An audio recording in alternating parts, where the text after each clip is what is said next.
হাবিব ইবনে মালিক বাদান 1000 সৈন্য নিয়ে বাড়িতে চলে যায়।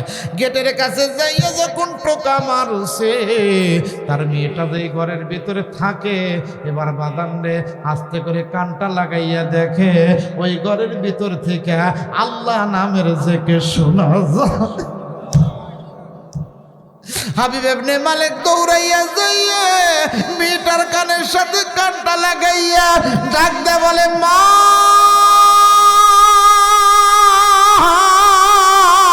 তোমারে আল্লাহ নামের জিকির কে শিখাইয়া দিল? মা মেয়েটা ডাক দে বলে, আব্বাজি যেই নবীরে আপনি 2টা প্রশ্ন করছিলেন, 2টা প্রশ্নের যখন উত্তর দিয়ে দেয় অমনি আপনি অর্ধেক ঈমান আইনা ফেলান। আমি হঠাৎ করে দেখি 30টা বছর পরে আমার চোখের মধ্যে কেমন যেন ঘুম পয়দা হয়। ঘুম থেকে ওইটা দেখি আব্বা গো আমার মুখ দিয়া আল্লাহ নামের জিকির বাহির হয়। হাবিব ইবনে মালিক সঙ্গে সঙ্গে 1000 সৈন্য নিয়া পুনরায় নবীদের কাছে আসিয়া বাদান রে কালেমা পড়ে মুসলমান হয়া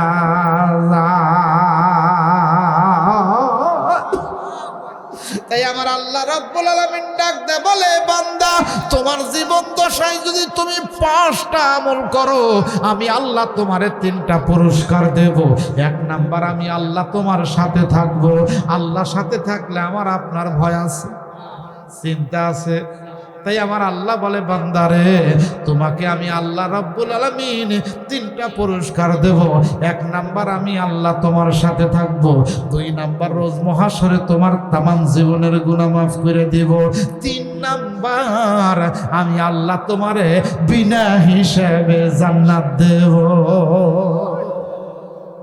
দেখেন হাবিব ইবনে মালিক বাদান রে তার কাছে প্রশ্ন লেখছে পত্র লেখছে, 1000 সৈন্য নিয়ে মক্কাতে আসছে, কারণ নবীজিকে মারার জন্য 1000 সৈন্য নিয়ে আইছে।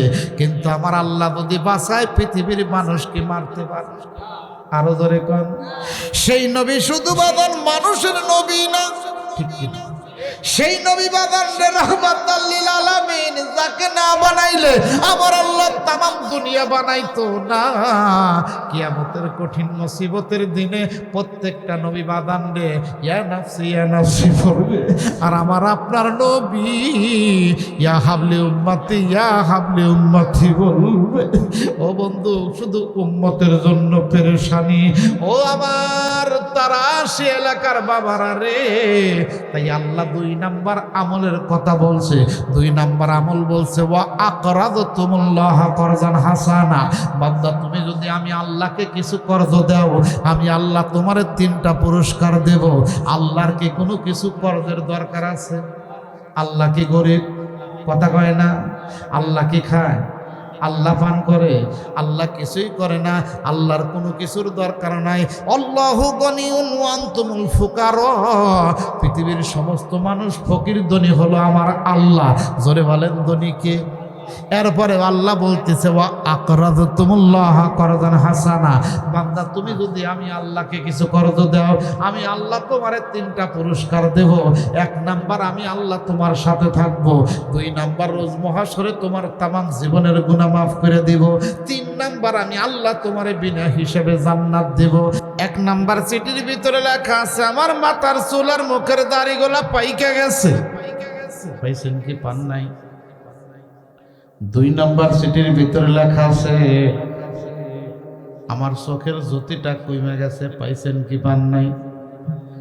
3 নাম্বার চিঠির ভিতরে লেখা আছে, আমার শরীরের শক্তিটা কমে গেছে। পাইছেন কি পান নাই? এই 3টা চিঠি আমি আপনি অনেকেই পাইছি। এরপরেও মনে করি আমি আপনি মরব না। আল্লাহ ডাক দেখায়, বান্দারে মরার গ্যারান্টি আছে, বেঁচে থাকার গ্যারান্টি না। ঠিক কিনা বলে? আর কবি দেখেন কি বলে, শরীরের চামড়া ছিল টান, মিষ্টি সুরে গাইতাম গান, গলার আওয়াজ আমার কত দূরে যাইতো। পাইকে গেছে মাথার চুল, কথা বলতে পারে ভুল। ঠিক কিনা? চোখে দেখি গন্ডগোল, দন্ত নড়িল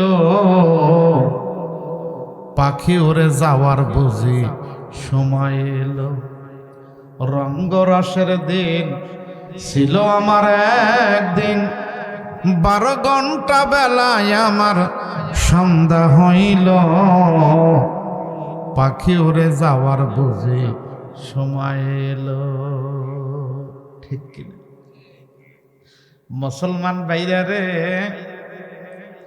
নবী আমার ডাকতে বললেন, গাউরা শেপ দেখারে, তোর রাস্তায় তুই যা, আমার রাস্তায় আমি যাই। অথচ নবীজি মারার ক্ষমতা তার আছে, আর পরেও মারলেন না। আল্লাহর নবী জনাবে মুহাম্মদুর রাসূলুল্লাহ সাল্লাল্লাহু আলাইহি সাল্লামকে আল্লাহ শুধু মানুষের নবী হিসেবে পৃথিবীতে পাঠান নাই, আমার আল্লাহ রব্বুল আলামিন তাকে গাছের নবী হিসেবে পাঠাইছে। পাহাড়ের নবী হিসেবে আল্লাহর নবীকে পাঠাইছে। সেই জন্য উহুদ পাহাড় নবীরে দেখে কান্দে। কি জন্য কান্দে? নবী আমার একদিন উহুদের পাহাড়ের দিকে রওনা হয়েছে। হঠাৎ করে নবীজি পাহাড়ের দিকে না যাইয়া ব্রেক করে আবার পিছন দিকে অগ্রসর হয়েছে। পাহাড় তখন কান্না আরম্ভ করছে। আল্লাহর নবী ডাক দেয়া বলল, পাহাড় রে তুই কেন কান্দোস? পাহাড়ের জবানটা আমার আল্লাহ পাক খুলে দিলেন। ভিতর থেকে আওয়াজ শুরু হইয়া গেল, নবী গো, আপনার সহবত পাইতে নিয়ে পাইলাম না, সেই জন্য মনের দুঃখে কান্দি। আজকে মুসলমান ওই নবীর উম্মত হইয়া নবীর প্রেম, নবীর ভালোবাসা আমার আপনার বাদান মুখে কিন্তু অন্তরে নাই, কথা কয় না। সেই নবী আমার গাউরাস ইবনে হারিসকে বললেন, তোর রাস্তায় তুই যা, আমার রাস্তায় আমি যাই। গাউরাস ইবনে হারিস দেখলেন নবীজি মারার সুযোগ পায়, আমারে মারলেন না, নবীজি হতো আমারে মাফ করে দিয়েছে। অতএব আমার মন বলছে, ইনি তো যেই সেই মানুষ না, ইনি হলো আখেরি নবী। অতএব আমার সুযোগ আছে, এই মুহূর্তে নবীদের কাছে কালমা পড়ে মুসলমান হইতে চাই। সেই জন্য বাবা প্রথমেই বলছে, আমার আল্লাহ তারে হেদায়েত দিয়ে দেয়, সে হেদায়েত পায়। আল্লাহ তারে হেদায়েত দেয় না, সে কোনোদিন হেদায়েত পায় না, কথা কয় না। সেই জন্য আমি আপনি বাগান কোরআনের মাহফিলে আসছি। আল্লাহ যদি আমাকে আপনাকে কোরআনের মাহফিল থেকে গুনাহ মুক্ত করে বাড়ি নেয়, আমার মতো আপনার মতো ভাগ্যবান এই চাষকর গ্রামে তারা শিয়া পাড়াতে আমি আর আপনি ছাড়া বাজান আর একজনও নাই। ঠিক কিনা বলেন? কারণ ঘুম জীবনে অনেক পারবেন, ঘুমের সময় অনেক আছে। আজকে এলাকার কেন্দ্রীয় জামে মসজিদের উন্নতি কল্পে মাহফিল, কথা কোন ঠিক কিনা? সেই জন্য প্রত্যেকটা মানুষ দান না করলেন মাহফিলে বসে 2-4টা কথা শোনার দরকার আছে কিনা, এটা জোরে কন। সেই জন্য বাবা আমি আপনাদের মাঝে কোরআনে কারিমে সূরাতুল মাইদা 6 নাম্বার পারা 11 নাম্বার আয়াতের মাঝখান থেকে ওই আয়াতের উপরেই 1 ঘন্টা আমি আপনাদেরকে কষ্ট দিব ইনশা। আরো জোরে বলুন ইনশা। তাহলে জোরে কন, বাসানের মালিককে? আরো জোরে কন, মারার মালিককে? সব কিছুর মালিক আমার আল্লাহ। আমরা আপনারা যাই চাবো আল্লাহর কাছে চাবো, কথা বলেন ঠিক কিনা? আর আল্লাহর কাছে চাইলে আল্লাহ খুশি হয়, আর মানুষের কাছে চাইলে তো মানুষ বেজার হয়, কথা বলেন ঠিক কিনা? তো শানে নজরুল আপনাদেরকে শোনাইলাম, এখন বিস্তারিত আলোচনা হবে ইনশা। 1 নাম্বার আমল হলো লা ইন আকামতুমুস সালাতা, 1 নাম্বার আমল হলো নামাজ। মনে থাকবে? পড়বেন তো আল্লাহ আপনারে 3টা পুরস্কার দেবে। 1 নাম্বার আল্লাহর সাথে থাকবে। আল্লাহর সাথে থাকলে পৃথিবীর কোনো মানুষ তার ক্ষতি করতে পারে না। তার বাস্তব অষ্টাবাদান রে শুইনা বাড়ি নিয়ে যান। নবী আমার কালেমার দাওয়াত দেয়, বিরোধিতা করে আবু জেহেল, উতবা, সাইবা, মুগিরা, আবু লাহাব। এক পর্যায়ে আল্লাহর নবীকে ডাক দিয়ে বললেন, বাতিজা বাপ দাদার ধর্মের উপর চুনকালি মাইরো না, মক্কাতে তোমার প্রেসিডেন্ট বানাইয়া দিব। ইতিম নবী আমার ডাক দে বলল, চাচা আবু জেহেল রে, আপনি আমারে মক্কাতে প্রেসিডেন্ট বানাইয়া দিবেন। স্বরাষ্ট্রমন্ত্রী হবে কে বলে উদ্বা, তথ্যমন্ত্রী হবে কে বলে সাইবা, খাদ্যমন্ত্রী হবে কে বলে মগিরা। বলে দেশের 12টা বাইজা যাইব, সব ঋণ আমার কান্দে তুলে দিয়া বলবেন মোহাম্মদ মাইরা খাইছে, অতএব আমি মানুষের আইন মানি না, আইন মানি আল্লাহ। সুবহানাল্লাহ। কার আইন মানে? আরো জোরে কম, আপনি কার আইন মানেন? যখন বলছে আমি মানুষের আইন মানি না, আইন মানি আল্লাহ, আবু জেহেল দেখলেন পরিস্থিতি গুলাইটা। বাতিজারা আমি যেভাবে বোঝাই মোহাম্মদকে, সেভাবে তো বাতিজা বোঝে না। অতএব এই মুহূর্তে মোহাম্মদকে আর সম্মুখে অগ্রসর হইতে দেওয়া যাবে না, মোহাম্মদকে হত্যা করতে হবে। জোরে কন্যা নাউজুবিল্লাহ। দারুন নাদওয়ার ভিতরে একটা বৈঠক শুরু হয়ে গেল। বৈঠকের ভিতরে মক্কার বড় বড় লিডাররা এসে বসছে। ওই দারুন নাদওয়ার বৈঠকের মধ্যে শয়তানও বসছে, ইবলিশ শয়তান। জোরে বলেন কি শয়তান? ইবলিশ শয়তানও বসছে, লাঠিটা বর দিয়া গিয়া। দারুন নাদওয়ার ভিতরে বৈঠকের ভিতরে আবু জেহেল কথা উত্থাপন করলো সর্বপ্রথম। কি বলে? মোহাম্মদ বাপ দাদার ধর্মের উপর চুনকালি মারছে, মক্কাতে তার প্রেসিডেন্ট বানায় দেওয়ার জন্য তার প্রস্তাব দিয়েছে, সে মানে নাই। অতএব মোহাম্মদকে আর সম্মুখে অগ্রসর হইতে দেওয়া যাবে না, মোহাম্মদকে হত্যা করা হোক। জোরে কর নাউজুবিল্লাহ। তোমরা কি আমার কথার ভিতরে একমত? শয়তান লাঠি নিয়ে যায় মাঝখানে বসছে। শয়তান বলতেছে, বন্ধু তোমার কথার ভিতরে আমি একমত। মানে শয়তানের সাথে শয়তানের বিয়ে, কথা কয় না। সহবতে সালেহ তোরা সালেহ কুনাত, সহবতে তলেহ তোরা তলেহ কুনাত। দুনিয়াতে ভালো মানুষের সহবতে থাকবেন, আপনার হাসন নাসরটা ভালো মানুষের সাথেই হবে, কথা কয় না। আপনি যদি দুনিয়াতে খারাপ মানুষের সাথে মেশেন, আপনার হাসন নাসরটাও খারাপ মানুষের সঙ্গী হবে। এখন সেটা আপনার সিদ্ধান্ত, দুনিয়াতে আপনি কার সাথে মিশবেন। মগিরা বলতেছে মোহাম্মদকে জেলখানার ভিতরে আবদ্ধ করা হোক। মনে আছে কথা? সাইবা বলতেছে না, মোহাম্মদকে দেশান্তরী করা হোক। মগিরা বলতেছে না, এই মুহূর্তে মোহাম্মদের কাছ থেকে মোটা অঙ্কের টাকা জরিমানা নেব। এক একজন এক একটা চিন্তা চেতনা দেন ধারণা। আবু জেহেল এক কথার উপর আছে, মোহাম্মদকে হত্যা করা হবে। এটার উপরেই সবাই দারুন নাদওয়ার মিটিং ভেঙে দিয়ে সবাই যার যার দিকে যখন বাড়িতে চলে যায়। ওই জামানার বড় সন্ত্রাসী, তার নাম হাবিব ইবনে মালিক। হাবিব ইবনে মালিক একটা পত্র লিখলো ইয়ামিনে। ওই ইয়ামিনের একজন সন্ত্রাসী ছিল, যার নাম হলো হাবিব ইবনে মালিক। সেই হাবিব ইবনে মালিকের কাছে একটা পত্র লিখলো, বন্ধু 1000 সৈন্য নিয়ে মক্কাতে আসেন, আপনার 1 কোটি টাকা বকশিশ দেব। বাবার নাম আব্দুল্লাহ, মায়ের নাম আমেনা, দাদার নাম আব্দুল মুত্তালিব। সেই মোহাম্মদের মা নাই, বাবা নাই, তিন বাপ দাদার ধর্মের উপর চুনকালি মারছে। মোহাম্মদকে দুনিয়ায় থেকে বিদায় করা লাগবে। জোরে কর নাউজুবিল্লাহ। আপনি তাড়াতাড়ি চলে আসেন মক্কাতে, আপনাকে এত টাকা দেওয়া হবে, মোহাম্মদকে দুনিয়ায় থেকে বিদায় করে দেওয়া লাগবে। জোরে কর নাউজুবিল্লাহ।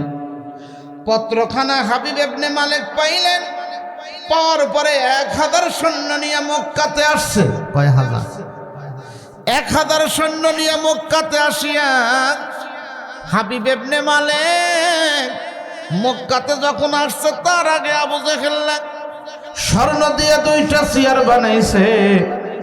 একটা চেয়ারে বসবে হলো হাবিব ইবনে মালিক, আর একটা চেয়ারে বসবে হলো আবু জেহেল। তার মানে দুই নেতার দুই চেয়ার, মস্ত বড় নেতা তুমি, ক্ষমতা পশুর, লোকে তোমায় দেখলে করে হুজুর হুজুর। ওই লোকগুলা একদিন তোমায় হুজুর কইবে না, যাইতে হবে ওই কবরে, কেউ তো যাবে না। এই দুনিয়ায় হইছ তুমি বড় অফিসার, দারোগা পিয়ন তোমায় করে সারো সার, ওই দারোগা পিয়ন তোমায় সার কইবে না, যাইতে হবে ওই কবরে, কেউ তো যাবে না। জোরে কোন যাবে? আমার আপনার কবরের ভিতরে বাদান আমার আপনারই থাকতে হবে। ওই কবরের মধ্যে বাদান রে আমল নামাটা যদি আমার আপনার ভালো হয়, তাহলে আমার আপনার কবরটা আল্লাহ জান্নাতের বাগান বানাইয়া দিবে, কথা কয় না। আর আমল যদি আমার আপনার খারাপ হয়, তাহলে আমার আপনার অবস্থা কি হবে? জোরে বলেন, জানে কি? আর একটু জোরে কান বাবা। সেই জন্য আপনার বুঝতে হবে, এই দুনিয়ার থেকে যেই ব্যক্তি কই দুনিয়ার থেকে সবার শেষে মারা যাবে, সে ব্যক্তি উপাদান 50,000 বছর কবরের মাটিতে থাকবে। কয় বছর? 50,000 বছর কবরের মাটিতে থাকবে। আমি আপনি এখন মারা গেলে কতদিন কবরের মাটিতে থাকবো বাবা, তার হিসাব আছে। তাই মুসা আলাইহিস সালাম রাস্তা দিয়ে যায়, আল্লাহর পয়গাম্বর জনাবে মুহাম্মদুর রাসূলুল্লাহ সাল্লাল্লাহু আলাইহি সাল্লাম কিন্তু না, মুসা নবী। তুর পাহাড়ে আল্লাহর সাথে 1000 করে কথা কয়, জোরে কম। একদিন আল্লাহকে ডাক দেখায়, আল্লাহ আমার কাছে যা আছে তা তোমার কাছে নাই। আল্লাহকে মুসা মাঝে মাঝে কথা বলো, কথা বলতে বলতে ব্রেক ফেল করে। মুসা নবী কয় না আল্লাহ, আমি তো ব্রেক ফেল করি না। আল্লাহ কয় আমার কাছে যা আছে তা তামাম পৃথিবীর কারো কাছে নাই। মুসা নবী কয় আল্লাহ আমার কাছে যা আছে তা তোমার কাছে নাই। আল্লাহ কয় মুসা এমন কি তোমার কাছে আছে যে আমার কাছে নাই? মুসা নবী ডাক দেখায়, আল্লাহ আমার মৃত্যু আছে, আপনার মৃত্যু নাই। সুবহানাল্লাহ বলেন না? আল্লাহর কি মৃত্যু আছে? জোরে কর। মুসা নবী আমার আপনার মৃত্যু তোমার কাছে কি মনে হয়? মুসা নবী ডাক দেখায়, আল্লাহ আমার যতগুলা নিয়ামত দান করছো তার মধ্যে শ্রেষ্ঠ নিয়ামত হলো মৃত্যু। আল্লাহ বলে মুসা রে, কয় কারণে মৃত্যু তোমার কাছে শ্রেষ্ঠ? বলে 3 কারণ। সুবহানাল্লাহ। আল্লাহ বলে মুসা কারণগুলো দর্শাও। বলে 1 নম্বর কারণ হলো মরার পরে জান্নাত আছে, না মরলে জান্নাত নাই। তাহলে বোঝা গেল মরলে জান্নাত, না মরলে কি জান্নাত? আরো জোরে কম। এরপরেও কি আমি আপনি মরতে চাই? কথা কয় না। আমি আপনি কেউ মরতে চাই না। ছোট্ট একটা ঘটনা বললে বাগান ওয়াজটা আরো ভালো বুঝে আসবে। নবীজি ঘুমাইয়া রইছে, পাশে মা খাদিজা ঘুমানো। হঠাৎ করে ঘুম থেকে জাগিয়া ইতিম নবীর বিবি মা খাদিজা ফুফাইয়া ফুফাইয়া কান্দে। নবী আমার ডাক দে বলল, খাদিজা রাত গভীর হয়েছে, তুমি কেন এই গভীর রাত্রে কান্না করো? মা খাদিজা ডাক দে বললেন, স্বামী গো, মৃত্যুর কথা আমার মনে হইয়া কান্দি। এখন যদি আমি মারা যাই তাহলে আমি কি নিয়ে কবরে যাব? নবী আমার ডাক দে বললেন, খাদিজা আল্লাহ না তোমারে সালাম জানাইছে? মা খাদিজা ডাক দে বললেন, নবী গো, আল্লাহ শুধু আমারে সালাম জানাই নাই, আপনার মেয়ে ফাতেমাকেও সালাম জানাইছে, আপনার বিবি আয়েশাকেও সালাম জানাইছে, ফেরাউনের বিবি আসিয়াকেও সালাম জানাইছে, ঈসার মা মরিয়মকেও সালাম জানাইছে। ইতিম নবী আমার ডাক দে বললেন, খাদিজা আল্লাহ তোমারেও সালাম জানাইছে। মৃত্যুর ভয় তোমার অন্তরের মধ্যে ভালো, তবে মৃত্যুর ভয় থাকা ভালো। তবে চিন্তা করো না, আল্লাহ যেহেতু তোমার সালাম জানাইছে, অতএব তোমার আর ভয় থাকার কথা না। খপ করে নবীর হাতটা খপ করে শক্ত করে জাগিয়ে বললেন, নবী গো, দাম্পত্য জীবনে তো আমি আপনার কাছে কোনো কিছু চাই নাই, এই মুহূর্তে আপনার কাছে আমি একটা জিনিস আবদার করব, নবী আপনি আমার দিবেননি? ইতিম নবী আমার বিছানায় থেকে নাবদে উঠিয়া বসিয়া ইতিম নবী আমার মা খাদিজার দিকে তাকাইয়া শাহাদত আঙ্গুল দিয়ে ইশারা করলো, খাদিজা নাউজুবিল্লাহ নাউজুবিল্লাহ নাউজুবিল্লাহ। কয়বার বললেন? জোরে কান। মা খাদিজা ডাকতে বললেন, স্বামী গো, দাম্পত্য জীবনে আমি আপনার কাছে কোনো কিছু আবদার করি নাই। 40 পণ স্বর্ণ ছিল, নগদ টাকা কত ছিল তার হিসাব জানা নাই। সমস্ত কিছু গরিব মিসকিন মসজিদ মাদ্রাসায় বিলীন করে দিয়ে, স্বামী গো, আপনার সাথে আমি বিবাহ বন্ধনে আবদ্ধ হয়েছি, আর আপনার কাছে আমি কি চাবো? আপনি না শুনে বললেন নাউজুবিল্লাহ, একবার না দুইবার না তিনবার বললেন। নবী আমার ডাকদা বললেন, খাদিজা, আমি যেই জিনিস মা খাদিজা ডাকতে বললেন, স্বামী গো, আপনার কাছে আমি কি চাবো? আপনি একবারও শুনলেন না, আপনি 3 বার নাউজুবিল্লাহ বললেন। নবী আমার ডাকতে বললেন, খাদিজা, নাউজুবিল্লাহ বলার কারণ হলো মানুষ কোনোদিন মানুষের কাছে চাইতে পারে না। মা খাদিজা ডাকতে বললেন, স্বামী গো, যে জিনিস আমি আপনার কাছে চাবো সে জিনিস আল্লাহর কাছে না। সুবহানাল্লাহ কইলেন না?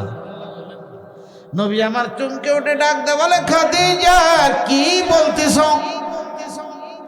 মা খাদিজা ডাকতে বললেন, ইয়া রাসূলুল্লাহ, ইয়া হাবিবাল্লাহ, আমি সত্যি বলছি, যে জিনিস আমি আপনার কাছে চাবো সেই জিনিস আল্লাহর কাছে নাই। ইতিম নবী আমার ডাকতে বললেন, খাদিজা, তাহলে বলে এমন কি জিনিস আমার কাছে আছে আল্লাহর কাছে নাই? বলো বলো, তুমি আমার কাছে কি চাও? খপ করে হাত ধরে ডাকতে বললেন, স্বামী গো, আমি যেদিন মারা যাব, বলেন আপনি আমারে জান্নাতুল মুআল্লার কবরস্থানে আপনি আমারে দাফন করবেন নি? নবী আমার ডাকতে বললেন, খাদিজা, ঠিক আছে, তুমি চিন্তা করো না, আমি তোমার ওই জান্নাতুল মুআল্লার কবরস্থানে আমি তোমারে দাফন করব। এরপরে তুমি আমার হাতটা ছেড়ে দাও। ডাকতে বললেন, স্বামী গো, 2 নাম্বার আর একটা আবদার আছে। বলে 2 নাম্বার আবদার আবার কি? বলে 2 নাম্বার আবদার হলো, আমি যেদিন মারা যাব, বলেন সেদিন আপনি আমারে গোসল দিয়া দিবেননি? ইতিম নবী আমার কান্দারা ডাকতে বলে, খাদিজা, আমি কেন তোমারে গোসল দিয়া দিব? বলে আপনার নবুয়তি হাত যদি আমার শরীরে পইরা যায়, আল্লাহ আমার শরীরের ভিতরে জাহান্নামের আগুন দিয়া খাওয়াইব না। কোন জমিনের মাটি আমার হবে গোরস্থান, কাদের চোখের জলে আমি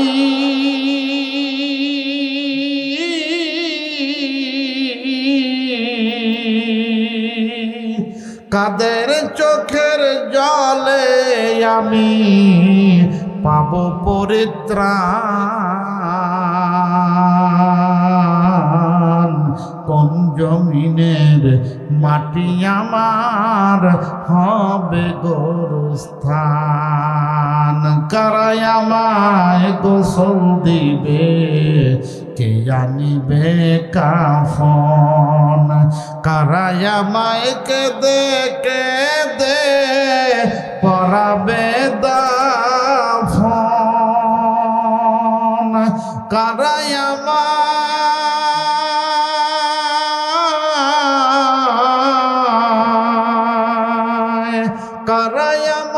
সঙ্গে নিয়ে শোনাবে কোরআন, কোন জমিনের মাটি আমার হবে গোরস্থান। ঠিক কি? আমার আপনার বাজারে কোন জায়গার মাটি আমার আপনার জন্য বাজেট হয়ে আছে কেউ কি জানেন? জোরে কোন বাবা, কেউ কিন্তু জানেন না। তাই ভালো করে খেয়াল করেন বাবা, একটা কথা যদি আমলের নিয়তে শোনেন, এক একটা কথার বিনিময়ে আল্লাহ আপনার আমার আমল নামায় 70 বছর নফল ইবাদতের সওয়াব দেবে। মা খাদিজা ডাকতে বললেন, ইয়া রাসূলুল্লাহ, ইয়া হাবিবাল্লাহ, 3 নাম্বার আর একটা আবদার আমার আছে। বলে 3 নাম্বার আবদার কি? মা খাদিজা ডাকতে বললেন, স্বামী গো, 3 নাম্বার আবদার হলো আমি তো মারাই যাব, আমাকে ওই জান্নাতুল মুআল্লার কবরস্থানে আপনি আমারে দাফন কইরেন।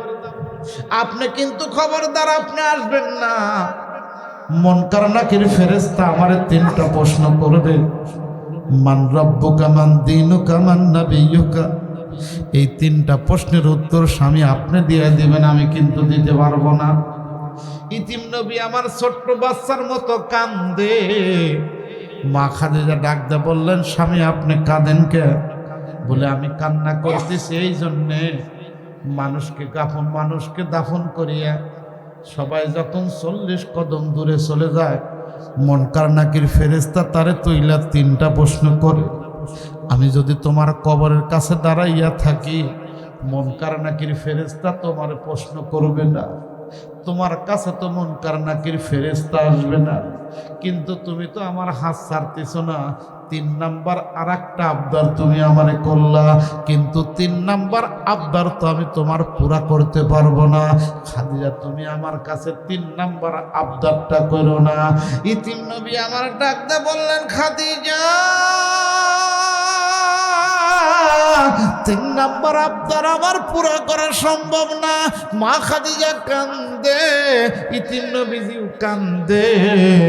এমন টাইমে আমার আল্লাহ জিবরাইলকে ডাকতে বলে, জিবরাইল যা আমার বন্ধুর কাছে যা, আমার বন্ধুরে বইলা দে খাদিজার প্রশ্নের উত্তর আমার বন্ধুর দেওয়া লাগবো না। খাদিজার প্রশ্নের উত্তর স্বয়ং আমি আল্লাহ নিজেই দিয়ে দিব। চিৎকার করে কন্যা মারহাবা। ও মুসলমান বাইরে রে, আমার চাষ করো তারা শুয়ে পড়ার বাবারা, মা খাদিজার প্রশ্নের উত্তর আমার আল্লাহ দিয়ে দিব। পর্দারের মারা রে, ভালো কইরে কথাগুলো শোনো মা, তোমাদের প্রশ্নের উত্তর মা কে দিয়ে দিব। সেই জন্য মাদের জন্য 4টা ওয়াজ আছে। মারা যদি ঠিক মতো এই ওয়াজগুলা শুনে আমল করে, আমার আল্লাহ বলে ওই মায়ের জন্য জান্নাতের 8টা দরজা খোলা থাকবে। মায়েরা এই 4টা আমল করবে। এই 4টা আমল যদি আমার মারা করে, আল্লাহ পাকের জান্নাতের 8টা দরজা আমার মাদের জন্য খোলা থাকবে। তাহলে মাদের জন্য জান্নাতে যাওয়া একদম সহজ। জোরে বলেন ঠিক কিনা? কিন্তু এরপরেও তো মারা ঠিক মতো নামাজ পড়তে চায় না। কিন্তু লক্ষ্য করে দেখবেন, যদি ভিক্ষুক এসে বলে মা আজকে অমুক মাস, এই মাসে রোজা রাখলে অনেক সওয়াব, দেখবেন মারা নামাজ পড়বো না, রোজা রাখবো, কথা বলে না। তবে আপনাদের এই নাটোরের মা বোনেরা কেমন তা আমি জানি না। আমার ভাই বলছে নাটোরের মা বোনেরা ভালো, মাশাআল্লাহ, আল্লাহ কবুল করুক। জোরে বলুন আমিন, আরো জোরে বলুন আমিন। বিশ্ব নবী জনাবে মুহাম্মদুর রাসূলুল্লাহ সাল্লাল্লাহু আলাইহি সাল্লাম ডাকদা বললেন, হাবিব ইবনে মালিক, কথা মনে আছে তো? মনে আছে? ভুলে যায়েন না বাজান রে, ঘুমায়েন না। কারণ সম্মুখে থেকে যদি ঘুমাইয়া যান, তাহলে আপনার দিকে তাকাইলে তাহলে মনে হয় আপনি পিছনের দিকে মাথাটা নিচে করে দিয়ে ইসা কষাই দিয়েছেন। ইসা কষান বলেন, ইসা মাছ দেখবেন সুন্দর করে পরিষ্কার করে যখন কারার ভিতরে ছেড়ে দেওয়া যায়, ইসা মাছ লম্বা থাকে, আস্তে আস্তে দেখবেন ছোট হয়ে যায়। কথা কোন ঠিক কিনা? সেই জন্যে বাদান রে, আপনিও যখন আস্তে করে মাথাটা নিচের দিকে দিয়ে আপনিও যখন ঘুমাইয়া যান, তখন শয়তান এসে কয় তাড়াতাড়ি ঘুম পার, এদিক সেদিক তাকাইস না। কারণ এই যে জায়গাটা, এই জায়গাটা হলো পৃথিবীর শ্রেষ্ঠ জায়গা আজকের রাত্রের জন্য। যতক্ষণ পর্যন্ত মাহফিল থাকবে ততক্ষণ পর্যন্ত এই জায়গার মতো শ্রেষ্ঠ জায়গা পৃথিবীতে আর একটাও না। সুবহানাল্লাহ কোন। সেই জন্য শয়তান চায় না আপনি কোরআনের মাহফিলে বসে থেকে ওয়াজ শুনেন। এই যে আমার দিকে তাকান, এই যে হাতটা, বাম হাতটা, এই যে এই জায়গাটা প্রত্যেকটা মানুষের ছিদ্র আছে। শয়তান শেষ মুহূর্তে যদি আপনাকে বাহিরে ওয়াসা ওয়াসা ধোকা দিয়ে না পারে, এই ছিদ্রটা দিয়ে একদম ভিতরে চলে যায়। ভিতরে গিয়া ওয়াসা ওয়াসা দিতে থাকে, ধোকা দিতে থাকে। আর এই জায়গাটা একমাত্র বিশ্বনবী জনাবে মুহাম্মদুর রাসূলুল্লাহ সাল্লাল্লাহু আলাইহি সাল্লামকে আল্লাহ পাক মোহরে নবুয়ত দিয়ে বুঝায় রাখছে। প্রত্যেকটা মানুষের এই জায়গায় ছিদ্র আছে, একমাত্র নবীজির এই জায়গাটাকে আল্লাহ মোহরে নবুয়ত দিয়ে বুঝায় রাখছে। তাছাড়া যত বড় আল্লাহর ওলি কন্যা কেন, যত বড় বুজুর্গ কন্যা কেন, প্রত্যেকটা মানুষের এই জায়গাতে ছিদ্র আছে। কিন্তু শয়তান সেই জন্যে এই জায়গা দিয়ে ভিতরে যাইয়ে আপনাকে ওয়াসওয়াসা দেয়। সেই শয়তানের ওয়াসওয়াসা ধোঁকায় থেকে বাঁচতে হলে সকালবেলা ঘুম থেকে উঠেই বলবেন রব্বি জিদনি ইলমা। কি বলবেন? রব্বি জিদনি ইলমা, রব্বি ইশরাহ লি সাদরি ওয়া ইয়াসসির লি আমরি ওয়াহলুল উকদাতাম মিন লিসানি ইয়াফকাহু কওলি। এইটা যদি সকালবেলা পড়তে পারেন, শয়তান আপনার এই জায়গা দিয়ে, এই ছিদ্র দিয়ে ভিতরে প্রবেশ করতে পারবে না। তাই সম্মানিত সুধী, কথাগুলো ভালো করে খেয়াল করেন বাবা। হাবিব ইবনে মালিক 1000 সৈন্য নিয়ে আইছে মক্কাতে, কথা মনে আছে? আবু জেহেল স্বর্ণ দিয়া 2টা চেয়ার বানাইছে। একটা চেয়ারে বসবে হলো আবু জেহেল, আর একটা চেয়ারে বসবে হলো হাবিব ইবনে মালিক। তার মানে 2 নেতার 2 চেয়ার, কথা মনে আছে তো? 2 নেতা 2 চেয়ারে বসবে। এবার পত্র পাইয়া 1000 সৈন্য নিয়ে মক্কাতে আসছে। আবু জেহেলের কাছে আসার সঙ্গে সঙ্গে আবু জেহেল বলল, বন্ধু, জাবালে আবু কুবাইজের উঁচু পাহাড়ের উপরে কিন্তু স্বর্ণ দিয়া চেয়ার বানাইছে, ওই জায়গায় গিয়া বৈঠক করবে।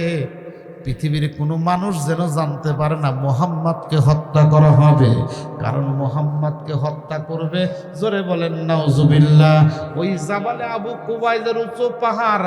যারা হজ করার জন্য মক্কা মদিনায় গেছেন, নবীজির বাড়ির যে লাইব্রেরি আছে, এই লাইব্রেরি ঘেঁষেই যে পাহাড়টা বাদান রে, এই পাহাড়টার নাম হলো জাবালে আবু কুবাইজের পাহাড়।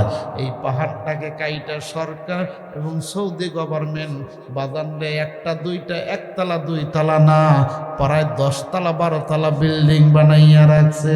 সেই পাহাড়ের উপরে উঠিয়া স্বর্ণের চেয়ারে হাবিব ইবনে মালিক বসছে, আর একটা চেয়ারে হলো আবু জেহেল বসছে।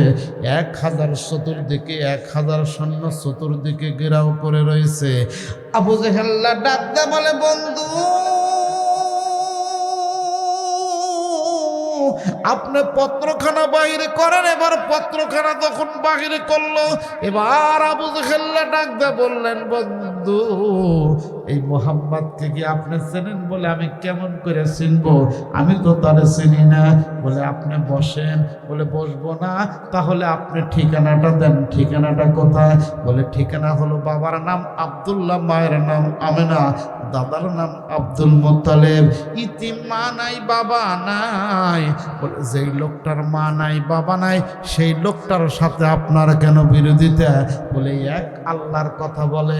বলে, তাই নাকি? বলে, হ্যাঁ। এক আল্লাহর কথা বলে দেখে আপনি তার সাথে বিরোধিতা করেন বলে হয়, বলে তাহলে আপনি ঠিকানাটা দেন, অথবা একজন সাথে নন, চলেন দৈরে নিয়ে এসে মেরে পলাবো। বললেন এত মানুষ যাওয়া যাবে না, রাতের অন্ধকারে 4 থেকে 5 জন লোক যাইতে হবে, পৃথিবীর কোনো মানুষ যেন জানতে পারে না। বললেন ঠিক আছে, অসুবিধা নাই। এবার 5 জন সৈন্যকে পাঠানো হলো। এদিকে চাচা আমির হামজার বিবি বুঝতে পারছে হাবিব ইবনে মালিক 1000 সৈন্য নিয়ে আইছে, আমার ভাতিজাকে রাতের অন্ধকারে ধরে নিয়ে মেরে ফেলাইব। দৌড়াইয়া ঘরের ভিতরে গিয়া ডাকতে বললেন বাজান মুহাম্মদ পড়েন না সাল্লাল্লাহু আলাইহি সাল্লাম, আমি গোপন সংবাদের মাধ্যমে শুনছি হাবিব ইবনে মালিক 1000 সৈন্য নিয়ে এসে তোমারে দূরে নিয়ে মাইরা ফেলাইব। খবরদার তুমি যেন রাতের অন্ধকারে একা একা বাহির হও না, তুমি রাতের অন্ধকারে কেউ ডাকলে উঠবা না, তোমারে ধরে নিয়ে মেরে ফেলাইব। আমি গোপন সংবাদের মাধ্যমে শুনলাম। ইতিম নবী আমার ডাক দে বলে চাচি মা, আপনি আমার জন্য দোয়া করবেন, আমি একা একা যাব না, আমার সাথে আমার আল্লাহ আছে। কি আছে? আরো জোরে কর। যখন বলছে আমার সাথে আমার আল্লাহ আছে, বলার সঙ্গে সঙ্গে বাদাম রে 5 জন সৈন্য গেটের কাছে যাইয়া হাজির। টোকা মারছে, মোহাম্মদ ভিতরে আসনি। আপনিও যখন আজকে বাড়ি যাইবেন বাবা, গেটের কাছে গিয়া টোকা দিবেন না, গেটের কাছে গিয়া সালাম দিবেন, আসসালামু আলাইকুম ইয়া আহলাল বাইত। পারবেন না? ওই বাড়িতে যতগুলা মানুষ থাকবে প্রত্যেকটা মানুষের উপর আল্লাহ শান্তি বর্ষণ করবে। আগামীকাল বাড়ি আইসে গুইনা গুইনা, আগামীকাল বাজারে যাইয়া গুইনা গুইনা 20 জনকে সালাম দিবে। ওই দিন যদি আপনার মৃত্যু হয়, আল্লাহ আপনাকে বিনা হিসাবে জান্নাত দেবে। মনে থাকবে তো? আজকে যখন বাড়ি যাবেন গেটের কাছে গিয়ে সালাম দিবেন, গেট খুলে দিবে, দরজা খুলে দিবে, বিবি সাহেব আপনি সালাম দিয়ে ভিতরে ঢুকলেন, ফ্রেশ হইয়া গিয়া ডান কাতে ঘুমাইবেন। কোন কাতে? দোয়া পড়বেন, আল্লাহুম্মা বিইসমিকা আমুতু ওয়া আহিয়া। এই দোয়া পড়ার পরে যদি ডান কাতে ঘুমাইতে পারেন, ঘুমের মধ্যে যদি আপনার মৃত্যু হয়, আল্লাহ আপনাকে বিনা হিসাবে জান্নাত দেবেন। কারণ আপনি নবীজির সুন্নতের উপর আমল করছেন।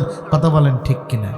আপনি যখন ঘুমায় যাবেন দেখবেন, লক্ষ্য করে দেখেন, রুহটা গিয়ে আল্লাহর আরশমো আল্লাহর সাথে খেলা করবে। আল্লাহ যদি মনে করে অমুকের বেটা অমুক, তরে আর আজকে চাষ করে তারাশি পারা যাইতে দেব না। আসতে পারবে? কথা কেন? আসতে পারবে বাবা? কেউ আসতে পারবে না। রুহটা যখন আল্লাহর সাথে যায় খেলা করবে, আপনার বডিটা আপনার বাড়িতে পড়ে থাকবে। কোনো কোনো বডির ভিতরে থেকে ঘুমানোর পরে একটা সংকেত দেয়, দেয় কি দেয় না? এটা জোরে কন। আচ্ছা, এই আওয়াজটা যদি আপনার না দিয়ে ভাবির দেয়, কন তো আপনি কি করবেন? এই যে হাসে,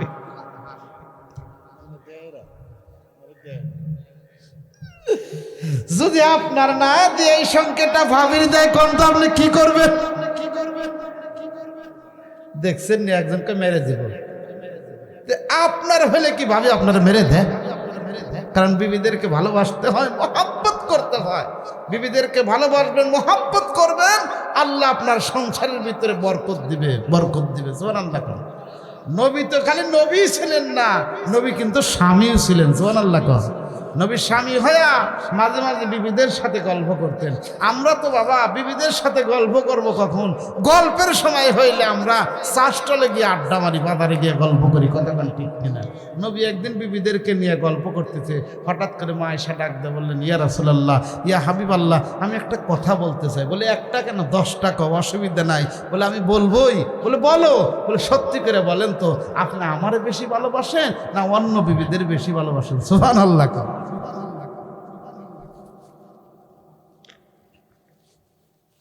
নবী চমকে ওঠে, ডাক দে বললেন, আয়েশা এই প্রশ্নের উত্তর তো এখন দেওয়া যাবে না, কারণ নবীজির আরো 8টা বিবি পাশেই বসা। সুবহানাল্লাহ। নবী আমার ডাক দিয়ে বললেন, আয়েশা এই প্রশ্নের উত্তর আমি এখন দিব না, গভীর রাতে দিব। আয়েশা ডাক দিয়ে বললেন, স্বামী গো আমি গভীর রাতের অপেক্ষায় রইলাম। সুবহানাল্লাহ। রাত যখন গভীর হয়েছে, আল্লাহর নবী মা আয়েশার ঘরের দরজার কাছে যাইয়া সালাম দেয়, আসসালামু আলাইকুম ইয়া আহলাল বাইত। মা আয়েশা আস্তে করে দরজা খুলে দিলেন। নবী আমার ডাক দিয়ে বললেন, আয়েশা রে আমি তো এই মুহূর্তে ভিতরে যাব না। পকেট থেকে নবী আমার 2টা খেজুর দিলেন। সুবহানাল্লাহ।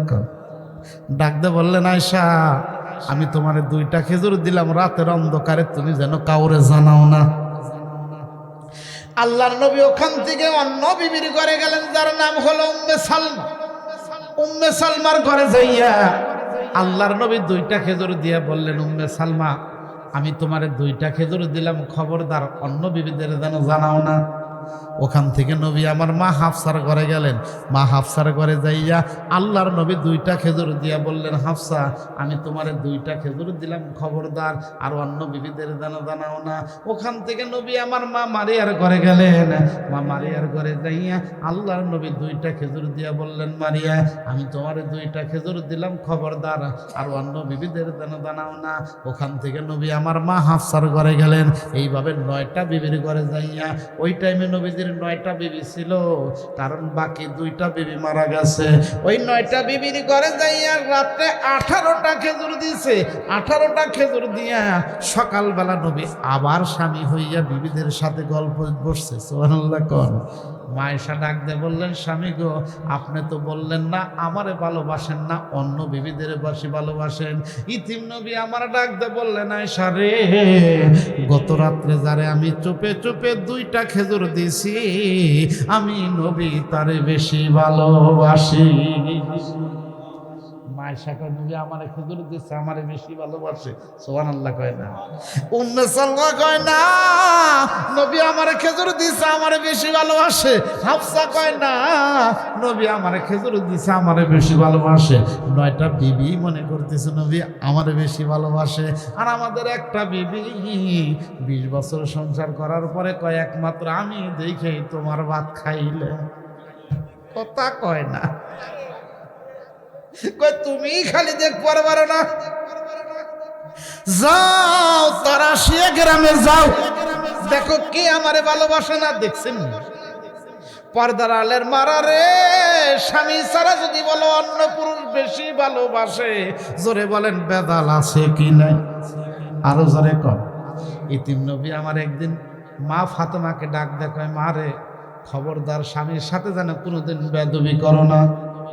আমি যদি কাউরে সেজদা দিতে বলতাম তাহলে প্রত্যেকটা বলতাম বিবিকে তোমরা, স্বামীকে বলতাম বিবিকে বলতাম তোমরা নিজের স্বামীকে সেজদা করো, কারণ আল্লাহ নিষেধ করেছে মানুষকে সেজদা দেওয়া জায়েজ। কথা কয় না যে মানুষকে সেজদা দেওয়া জায়েজ নাই।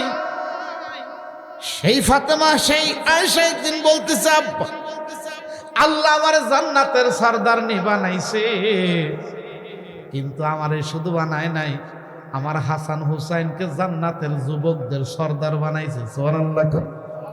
ইতিম নবী আমার ডাকতে বলে, মা রে আল্লাহ তোমার জান্নাতের সর্দারনি বানাইছে, আর তোমার হাসান হুসাইনকে যুবকদের জান্নাতের সর্দার বানাইছে, কিন্তু মা তুমি কি জানো নি তোমার আগে কিন্তু আল্লাহ কাঠুরিয়ার বিবিকে জান্নাত দিছে। সুবহানাল্লাহ।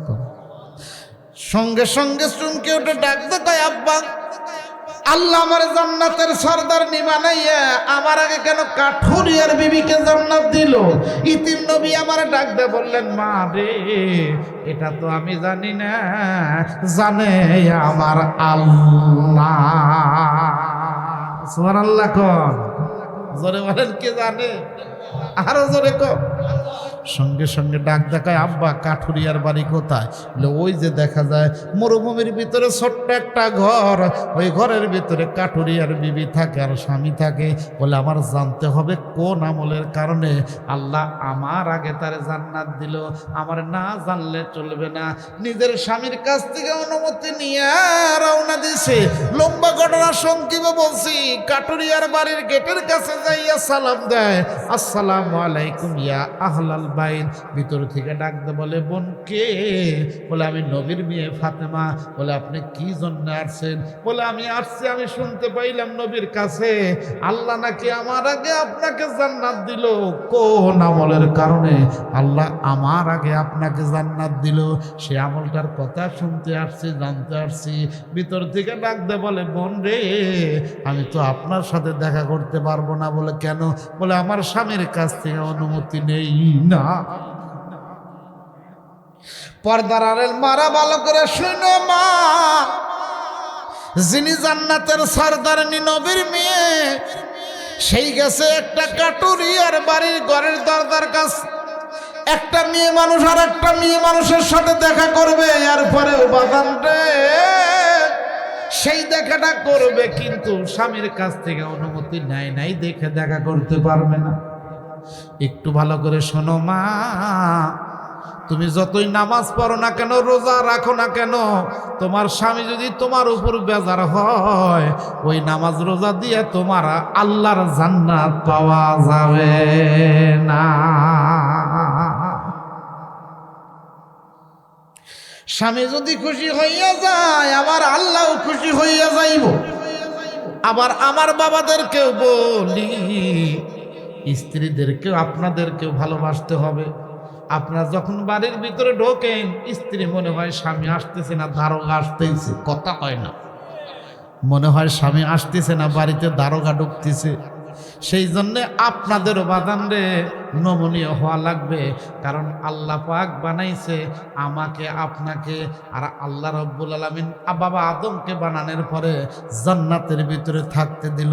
থাকতে দিয়া বলল, জান্নাতের ভিতরে ভালো ভালো ফল ফুরুষ আছে, ওইগুলো তুমি খাও। একটা ফল খায় আর মন খারাপ করে বসে থাকে। যখন মনটা খারাপ করে বসে থাকে, তখন আল্লাহ বুঝলো বাবা আদমের কি লাগবে। ফেরেশতাদের ডাক দিয়ে বলল, ফেরেশতারা রে, আমার আদম যখন ঘুমাইয়া যাইব, আদমের বাম পাদরের হাতটা টাইনা খুলবে। এবার বাম পাদরের হাতটা টাইনা খুইলে, ও বন্ধু রে, এবার আর একটা 60 হাত লম্বা মূর্তি বানাইলো। সেই মূর্তিটা হলো মা হাওয়া। বানাইয়া বাবা আদমের বাম পাশে শুয়াইয়া রাখছে। বাবা আদমের ঘুম ভেঙে গেছে। সুন্দরী মা হাওয়া, আমাদের সকলেরই মা, কথা কন্যাকে, এই সুন্দরী মা হাওয়াকে দেখে এবার বাবা আদম যখন হাত দিতে চায়, আল্লাহ ডাক দেখায়, খবরদার হাত দেওয়া যাবে না। বলে কেন? বলে আগে মহরানা দাও, এরপরে হাত দেও। সুবহানাল্লাহ, মহরানা ছাড়া হাত দেওয়া যাবে না। তাহলে বাবা আদম মা হাওয়াকে জান্নাতের ভিতরে কি মহরানা দিল, আমরা মুসলমান হিসেবে জানার দরকার আছে কিনা, কথা কয় না। একটু অপেক্ষা করেন, দেখবো কি মহরানা দিল মা হাওয়াকে বাবা আদম আলাইহিস সালাম। কিন্তু টাইম কিন্তু বাবা 1 ঘন্টার উপরে হয়ে গেছে। কষ্ট তো হইতেছে না আপনাদের? কষ্ট হচ্ছে না তো? তাহলে চলবে তো আর আধা ঘন্টা। হ্যাঁ, কয় ঘন্টা?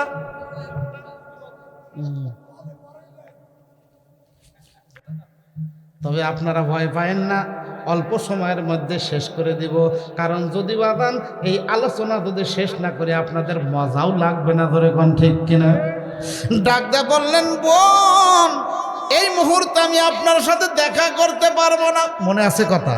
আমার স্বামীর কাছ থেকে অনুমতি নেব, এরপরে আমি আপনার সাথে দেখা করব। আপনি আগামীকাল এসে। ফাতেমা বাদান রে চলে গেল বাড়িতে। পরের দিন এবার যখন রওনা হয়েছে, দেখা করবে কাঠুরিয়ার বিবির সাথে। কোন আমলের কারণে আল্লাহ আমার আগে তারে জান্নাত দিল, আমার জানতেই হবে, এবার বুঝতেই হবে কোন আমলটা করছে, যে আমলের কারণে আল্লাহ আমার আগে তাকে জান্নাত দিল।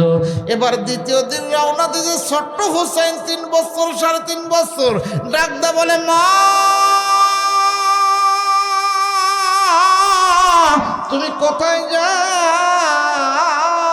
গতকালকে তুমি আমার রাইখা গেছো, আজকে তোমার আমি রাইখা যাইতে দেব না, তুমি আমার সঙ্গে কইরাই লইয়া যাও। এবার ছোট্ট হুসাইনকে সঙ্গে নিয়ে ফাতেমা রওনা দিছে কাঠুরিয়ার বাড়ি।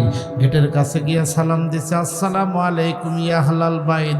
ডাক দা বলে, বোন আসছেন? বলে হ্যাঁ। বলে আপনার সাথে যেন কার কথার আওয়াজ পাই? বলে আমার ছোট্ট হুসাইন 3 বছর জান্নাতের যুবকদের সর্দার। বলে আপনার সন্তান জান্নাতের যুবকদের সর্দার হইতে পারে বোন, আমি তো আপনার সাথে দেখা করার অনুমতি নিছি, কিন্তু আপনার সন্তানের সাথে দেখা করতে পারবো না, অতএব আপনিও আজকেও আপনি আমার সাথে দেখা করতে চান না। ফাতেমা ডাকতে বলল, বোন রে, আমি বুঝেছি কোন আমলের কারণে আল্লাহ আমার আগে আপনাকে জান্নাত দিয়েছে। আলবিদা নেহার মধ্যে লেখে বাদাম রে, সেই ফাতেমার একটা বাল্য বান্ধবী ইহুদির মেয়ে, 12 বছর তার সাথে সম্পর্ক। কয় বছর? এই 12 বছরের ভিতরে ফাতেমার মুখ দিয়ে কোনোদিন খারাপ কথা শোনে নাই। হঠাৎ করে মেয়েটা ফাতেমার বাড়িতে এসে বলতেছে, বোন আমি বড় আশা নিয়ে তোমার বাড়িতে আসলাম। বলে কি জন্যে? আমি 12 বছর তোমার সাথে থাকতাম, তোমার মজমায় বসতাম, এই 12 বছর আমি কোনোদিন তোমার মুখ থেকে খারাপ কোনো কথা শুনি নাই। তাই আমি হলাম ইহুদির মেয়ে, আমার বাবা একটা ইহুদি শিল্পপতির ছেলের সাথে আমার বিয়ে ঠিক করছে, অতএব আমার বিয়েয় তোমাকে ইনভাইট করতে আসছি, দাওয়াত দিতে আসছি, বলো তুমি আমার বিয়েতে যাইবে কিনা? ফাতেমা ডাকতে বলে, বোন রে, তুমি হইলা ইহুদি আর আমি হইলাম মুসলিম, আমি কখনো তোমার বিয়েতে যাইতে পারি না। সঙ্গে সঙ্গে ইহুদির মেয়ে ডাকতে বলে, বোন রে, আপনি যদি আমার বিয়াতে না যান তবে আপনি মনে রাখেন আমি জীবনে কোনোদিন বিয়াই করব না। যখন বলছে আমি জীবনে কোনোদিন বিয়াই করব না, ফাতেমা ডাকতে বলল, বোন তুমি এত বড় প্রতিজ্ঞা কেন করলাম? বলে আপনি 12 বছর আপনার কাছ থেকে ভালো ভালো কথা শুনলাম, এই 12 বছর কোনোদিন আপনার মুখ থেকে খারাপ কথা শুনি নাই, আর আপনি বলতেছেন আপনি আমার বিয়েতে যাইবেন না, তবে আপনি আমার বিয়েতে না গেলে আমি জীবনে কোনোদিন বিয়েই করব না, আমি দীপ্ত শপথ গ্রহণ করলাম। এখন বলেন আপনি কি করবেন? কই বোন রে তুমি দাঁড়াও, আমি একটু আসি। এবার ভিতরে যাইয়া যায় নামাজ বিছাইয়া আমার আল্লাহর লম্বা সেজদা দেয়, আমার মাওলার সাথে বাজারে যোগাযোগ করিয়া এবার বাহির হইয়া এসে ডাকতে বলল, বন্ধ তুমি চিন্তা করো না, আমি তোমার বিয়ে যাব। ইহুদির বিয়ে খুশি হইয়া বাড়িতে গেছে। বাড়িতে যাইয়া নিজের বাবারে ডাকতে বলতেছে, আব্বা আমি নবীর মেয়ে ফাতেমাকে আমার বাড়িতে দাওয়াত করছি, ইনভাইট করছে, আমার বিয়েতে আসবে। ইহুদি ডাকতে বলে, খবরদার, ফাতেমা হলো গরিব, ফাতেমার বাবা মোহাম্মদ গরিব, আমার বাড়িতে আসবে শিল্পপতির ছেলেরা আর শিল্পপতির মেয়েরা, তাড়াতাড়ি করে ফাতেমাকে আমার বাড়ির দাওয়াত ক্যান্সেল করে দাও। ফাতেমা গরিব মানুষ, কি পোশাক পরে আসবে, আর ওই পোশাক পরে আমার বাড়িতে আসলে আমার ইজ্জত থাকবে না। ইহুদির মেয়ে ডাকতে বলতেছে, আব্বাজি আপনি যদি নবীর মেয়ে ফাতেমাকে আমার বাড়িতে না আসতে দেন তবে আপনি মনে রাখেন আমি জীবনে কিন্তু কোনোদিন বিয়ে করব না। ইহুদি পড়ে গেছে বাদানরে মানকে সেঙ্গিতে, ডাকতে বলে, বেটি তুমি কি বললা? বলে যা বললাম সত্য বললাম, এখন বলেন আপনি কি করবেন? অমনি বলতেছে, বেটিরে ফাতেমা আমার বাড়িতে আসবে, তবে সে যেন নতুন কাপড় পরে আসে, সে যেন আমার বাড়িতে পুরান কাপড় পরে না আসে, কারণ পুরান কাপড় পরে যেন আমার বাড়িতে না আসে। ফাতেমারে তুমি বলবা সে যেন আমার বাড়িতে নতুন কাপড় পরে আসে। ইহুদির মেয়ে দৌড়াইয়া আবার ফাতেমার বাড়িতে চলে যায়, গিয়া বলতেছে, বোন তুমি আমার বাড়িতে যাইবে? বলে আমি তো যাব, কথা দিছি। বলে কিন্তু তুমি আমার বাড়িতে পুরান কাপড় পরে যাইবে না, তুমি আমার বাড়িতে নতুন কাপড় পরে যাইবে। ফাতেমা কান্দার ডাক দে বলে, বোন রে আমার তো নতুন কোনো কাপড় নাই, আমার 2টা কাপড় ছিল। সেদিন একজন ভিক্ষুক এসে বলল, বোন তুমি আমারে কিছু দান করো। আমি তখন চিন্তা করলাম কি দান করব। আমার দুইটা কাপড়ের মধ্যে একটা পুরান একটা নতুন। আমি যখন মেয়েটারে পুরান কাপড়টা দান করার চিন্তা করলাম, সঙ্গে সঙ্গে আল্লাহর কোরআন এসে আমার সম্মুখে দাঁড়াইল, লান তানালুল বিররা হাত্তা তুনফিকু মিম্মা তুহিব্বুন। কাউরে যদি কোনো কিছু দাও নতুন জিনিসটাই দিও, পুরান জিনিস দিও না। আমি তখন নতুন জিনিসটা দিয়া পুরান কাপড়টা রেখে দিছি। বোনরে, আমার কাছে তো কোনো নতুন কাপড় নাই, আমি কি নিয়ে তোমার বাড়ি যাব? খপ করে হাত ধরে ডাক দে, বলে বোন রে, আমার মন বলছে তুমি আমার বাড়ি যাইবে, নতুন কাপড় পরে যাইবে, পুরান কাপড় পরে তুমি আমার বাড়ি যাইবে না। বলার সঙ্গে সঙ্গে ডাক দে, বলে বোন তুমি দাঁড়াও। এবার আবার যাইয়া আল্লাহর সাথে যোগাযোগ করে যায় নামাজে দাঁড়াইয়া। ও বাবা, যখন বিপদে পড়ে যাইবে সঙ্গে সঙ্গে মসজিদে যাইয়া 2 রাকাত নামাজ পড়ে আমার আল্লাহর কাছে কাঁদবা। আল্লাহ ডাক দে, বলে বান্দারে, আমি আল্লাহ রাব্বুল আলামিন সিদরাতুল মুনতাহায় আর মাকামে মাহমুদে থাকতে পারি না। বান্দা যখন জমিনে সিজদা দিয়া বলো সুবহানা রাব্বিয়াল আ'লা, আমি আল্লাহ সিদরাতুল মুনতাহায় আর মাকামে মাহমুদে থাকতে পারি না। আমি সরাসরি বান্দার কাছে এসে ডাক দে, বলি বান্দা রে, বল তুই আমার কাছে কি চাস? এই মুহূর্তে যদি রেজেক চাস, আমি আল্লাহ আসমান থেকে তোর জন্য রেজেক দিব। বান্দা, তুই যদি আমার কাছে মিথ্যা মামলা মোকদ্দমার ভিতরে পড়ে হাবুডাবু খাচ্ছ, এই মিথ্যা মামলার থেকে যদি রেহাই চাস, আমি আল্লাহ হাকিম হইয়া তোর মামলা ডিসমিস করে দিব। বান্দা, তুই যদি বিপদে পড়ে থাকস, আমি আল্লাহ পাক উদ্ধার করব। তাই বন্ধুগণ আমার, বাইরা আমার, দিনের নবী, আমার মায়ার নবী, রাহমাতাল লিল আলামিনের বিটি ফাতেমা যায় নামাজে দাঁড়াইয়া আমার আল্লাহকে ডাক দে, বলে আল্লাহ, জীবনে কোনোদিন আমি তোমার কাছে কিছু চাই নাই। আমার হাসান হুসাইন 3টা পাথর পেটের সাথে বাঁধা থাকছে, 7 দিন পর্যন্ত না খাওয়া থাকছে। ক্ষুধার যন্ত্রণায় গলা কাটা মুরগের মতো ছটফট করছে।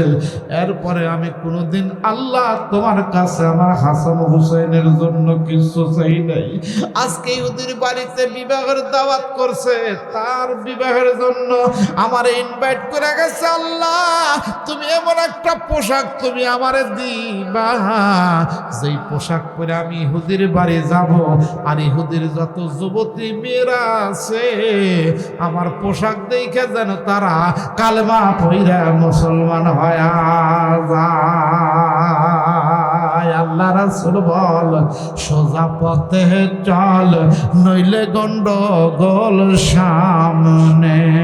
পর পাঞ্জে গানা নফল শুকুরানা, তাহাজ্জুদ ছাইর না জীবনে মন। আল্লাহ রাসূল বল, সোজা পথে চল, নইলে গন্ডগোল সামনে। 11 মাস পরে আসে রোজা ফিরে, দেখো মন চিন্তা করে আপন মনে, সেই দিন আর ফিরে পাও কি না করো এ যাতনা, গেলে দিন আসে না আর কখনে মন। আল্লাহ রাসূল বল, সোজা পথে চল, নইলে গন্ডগোল সামনে। পড়েন, আল্লাহ রাসূল বল, সোজা পথে চল, নইলে গন্ডগোল সামনে। লা ইলাহা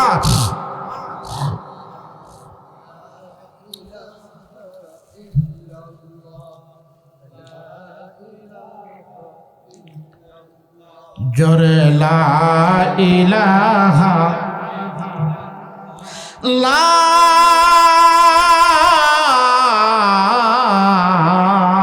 ইলাহা ইল্লাল্লাহু মুহাম্মাদুর রাসূলুল্লাহ সাল্লাল্লাহু। ইতিম নবী আমার চাচা আমির হামজার বাড়ি বসা, কত মনে আছে? পাঁচজন সৈন্য যাইয়া গেটের কাছে টোকা মারছে। চাচিমা দৌড়ায় এসে ডাক দে বলে, বাজান মোহাম্মদ, খবরদার তুমি যেন বাড়ি থেকে বাহিরে হও না। গোপন সংবাদের মাধ্যমে শুনছি তোমারে ধরে নিয়ে মেরে ফেলে। শত্রু পক্ষ বুঝি গেটের কাছে এসে ডাকাডাকি করতেছে। ইতিম নবী আমার ডাক দে বললেন, চাচিমা আপনি আমার জন্য দোয়া করবেন, আমি একা একা যাব না, আমার সাথে স্বয়ং আল্লাহ আছে। দ্বিতীয়বার আবার টোকা মারছে। ইতিম নবী আমার আস্তে করে দরজা খুলে বাহির হয়েছে। পাঁচজন সৈন্য আমার নবীকে ঘেরাও করছে। আপনি মোহাম্মদ বলে হ, কালেমার দাওয়াত দেন বলেছি, আপনি নবী হয়েছেন বলে হ। সত্যিকারের যদি আপনি নবী হইয়া থাকেন, এই মুহূর্তে আপনার সাথে আমাদের কোনো বিরোধিতা নাই। চলেন যাই, আমাদের লিডার আছে জাবালে আবু কুবাইদের পাহাড়ের উপরে, আপনাকে ধরে নিয়ে যাব। আল্লাহর নবীকে মাঝখানে ফালাইয়া দুইজন সৈন্য পিছনে আর তিনজন সৈন্য সম্মুখে, এইভাবে নবীরে মাঝখানে ফালাইয়া নিয়ে যখন জাবালে আবু কুবাইদের উঁচু পাহাড়ের উপরে স্বর্ণ দিয়া দুইটা চেয়ার বানাইছে। একটা চেয়ারে বাদান রে হাবিব ইবনে মালিক, আর একটা চেয়ারে হলো আবু জেহেল। দুই চেয়ারের মাঝখানে যাইয়া ইতিম নবী যখন দাঁড়াইছে, হাবিব ইবনে মালিক একবার নবীজির চেহারার দিকে তাকায়, আবার আকাশের চাঁদের দিকে তাকায়। বারবার তাকানোর পরে নবীজির চেহারার ভিতরে কি পাইয়া যায়, হাবিব ইবনে মালিক বাজান রে স্বর্ণের চেয়ার থেকে লাফ দিয়া দাঁড়ায়, আপনি নবী হয়েছেন বলে হ, আপনি কালেমার দাওয়াত দেন বলে হ। সত্যিকারের যদি আপনি নবী হইয়া থাকেন, এই মুহূর্তে আপনার সাথে আমার কোনো বিরোধিতা নাই। এই মুহূর্তে আপনার আমি দুইটা প্রশ্ন করব, দুইটা প্রশ্নের যদি আপনি উত্তর দিতে পারেন, আপনারে আমি মারব না, ঈমান নিয়ে আমারই যাব। আবু জেহেল দেখলো পরিস্থিতি গুলাইটা, আমার বাতিজারে প্রশ্ন করতে দেরি হইব, উত্তর দিতে দেরি হবে না। আবু জেহেল দেখলো খবরদার, আমার বাতিজারে প্রশ্ন করতে দেওয়া যাবে না। ডাকদা বলে, বন্ধু এই দেখেন এই পত্রের ভিতরে আপনার সাথে এত টাকা কন্ট্যাক্ট করছি, এই কন্ট্যাক্টের ভিত্তিতে আপনি দেরি করেন না, তাড়াতাড়ি আপনার অ্যাকশনে আপনি চলে যান। হাবিব ইবনে মালিক বলল, না আমি একবার নবীজির চেহারার দিকে তাকাইছি, আবার আকাশের চাঁদের দিকে তাকাইছি। বারবার তাকানোর পরে আমি লক্ষ্য করে দেখছি রে আবু জেহেল, ওই চাঁদের পিঠে দাগ আছে, কলঙ্ক আছে রে, ইতিম নবীর গায়ে কোনো দাগ না। যেই নবীরে তুই আমার বাড়া করে নিয়ে আইছো মারার জন্য, ওই নবীরে আমি প্রশ্ন ছাড়া মারতে পারবো না। দুই নেতার ভিতরে যখন কথা কাটাকাটি শুরু হইয়া যায়, হাবিব ইবনে মালিক বাদান রে অমনি বাদান লাভ দিয়ে দাঁড়াইয়া যায়। যখন লাভ দিয়ে দাঁড়াইয়া গেছে, দাঁড়ানোর সঙ্গে সঙ্গে জিজ্ঞেস করে, আবু জেহেল বলতেছে, বন্ধু আপনি দাঁড়াইলেন কে? বলে, আমি দাঁড়াইলাম এই জন্যে, দাঁড়ানোর কারণটা হলো এই মুহূর্তে আপনি যদি আমার প্রশ্ন করতে না দেন, তাহলে আমি এক সেকেন্ড এই মুহূর্তে নবীরে থাকতে দেব না। আল্লাহর নবীকে নিয়ে আমি সরাসরি বাড়িতে পৌঁছা দিয়ে আসব। ওরে দেখলে ছবি পাগল হবি, পড়েন না, ওরে দেখলে ছবি পাগল হবি, কাঁদবি বসে নিরালায়, যে দেশে মোর নবীজি ঘুমায়। তুই যদি আমার এই মুহূর্তে প্রশ্ন করতে না দেন, আল্লাহর নবীকে আমি সরাসরি নিয়ে বাড়িতে পৌঁছে দিয়ে আসবো। আবু জেহেল দেখলো পরিস্থিতি গুলাইটা, এই মুহূর্তে যদি প্রশ্ন করতে না দেই তাহলে সে নিয়ে চলে যাইব। শেষ মুহূর্তে আবার সিদ্ধান্ত নিল জুরি ভোটের ভিতরে যাইয়া ওই জুরি ভোটের ভিতরে একই কথা হাবিব ইবনে মালিক বলতেছে, আমি নবীর আগে দুইটা প্রশ্ন করব, দুইটা প্রশ্নের যদি উত্তর দিতে পারে আমি নবীরে মারব না, সরাসরি বাড়িতে নিয়ে পৌঁছে দিয়ে আসবো। শেষ মুহূর্তে সিদ্ধান্ত হলো ঠিক আছে, অসুবিধা নাই, আপনি আগে প্রশ্নই করেন। আবু জাহেল যখন হাবিব ইবনে মালিককে বলল প্রশ্নই করেন, হাবিব ইবনে মালিক দৌড়াইয়া যাইয়া আল্লাহর নবীকে বাদান রে এইভাবে জড়ায় ধরিয়া স্বর্ণের চেয়ারের ভিতরে বসাইয়া ডাকতে বলে, নবী গো, এই চেয়ার আপনার জন্যই মানা। হাবিব ইবনে মালিক পিছনে বাদান রে চেয়ারের নিচে বসিয়া আল্লাহর নবীকে ডাকতে বললেন, নবী গো, সত্যিকারের যদি আপনার নবী হইয়া থাকেন এই মুহূর্তে নবী আপনার আমি পারবো না।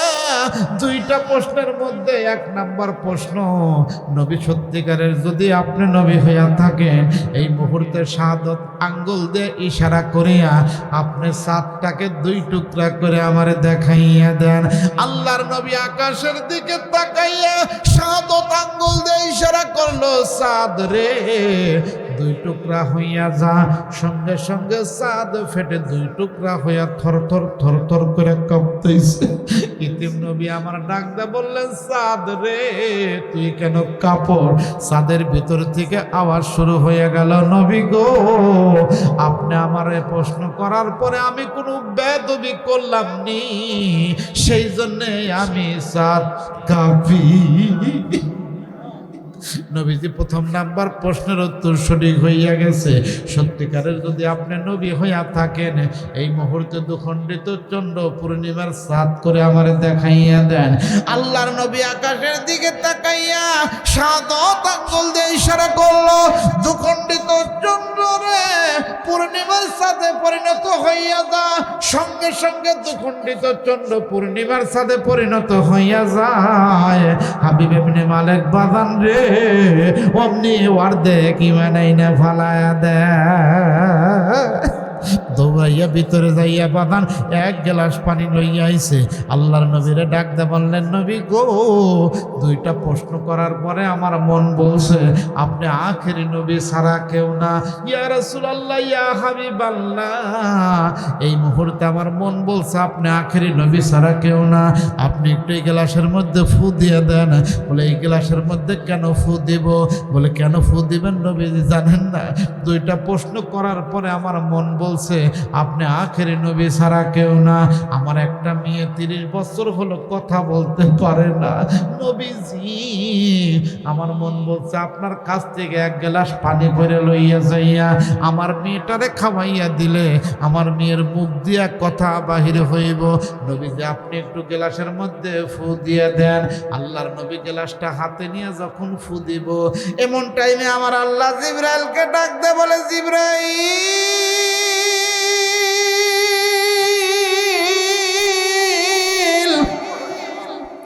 জিবরাইল রে তাড়াতাড়ি যা, আমার বন্ধুর কাছে যা, আমার বন্ধুরে বইলা দে খবরদার আমার বন্ধু যেন হাবিব ইবনে মালিকের গ্লাসের মধ্যে ফু না দেয়, কারণ আমার বন্ধুর ফু দেওয়া লাগবো না। ফু ছাড়াই আমার বন্ধুর ইজ্জত আর সম্মান হাবিব ইবনে মালিকের কাছে 1000 গুণ বাড়ায়া দেব। যখন বলছে 1000 গুণ বাড়াইয়া দেব, এমন টাইমে ডাক দে বললেন, নবী আমার হাবিব ইবনে মালিক, আপনি আমারে কয়টা প্রশ্ন করার কথা? বলে, দুইটা প্রশ্নের উত্তর পাইছেন কিনা? বলে, পাইছি। তাহলে আমি 1 সেকেন্ড এখানে থাকবো না, চলে যাব। আবু জেহেল্লা ডাক দে বলে, বন্ধু মুহাম্মদ সরাসরি চলে দা, আপনি কিচ্ছু বলেন না, এত ডাকা কন্যা। ডাক দে বলে, আবু জেহেল্লা রে, দুধের মধ্যে আলতা দিলে যত সুন্দর দেখা যায় তার চাই বেশি সুন্দর দেখা যায় ওই নবী। যেই নবীরে তুই আমারে বাড়া করে নিয়ে আইসা মারার জন্য, ওই নবীকে আমার পক্ষে মারা সম্ভব না। সাল্লাল্লাহু আলাইকা ইয়া রাসূলাল্লাহ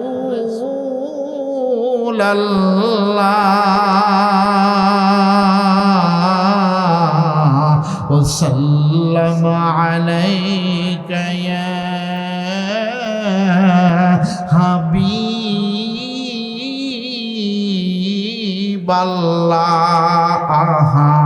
মন যদি দিতেই হয় নবীকে দিও, তোমার কষ্ট যত না যিনি সইতে পারে না, তোমার কষ্ট যত না যিনি সইতে পারে না।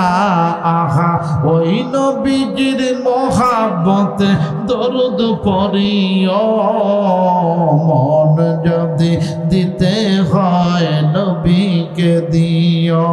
সারা জীবন কাঁদলে নবী এই যে দুনিয়ায়, আহা এখনো কাঁদেন তিনি সোনার মদিনায়। ইয়া রাসূলুল্লাহ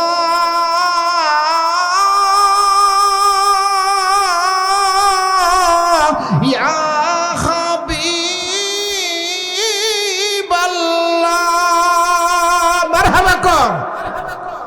হাসরের ময়দানে নবী থাকিবেন সেজদায়, আহা আমার আশিক উম্মত যেন জান্নাত পেয়ে যায়।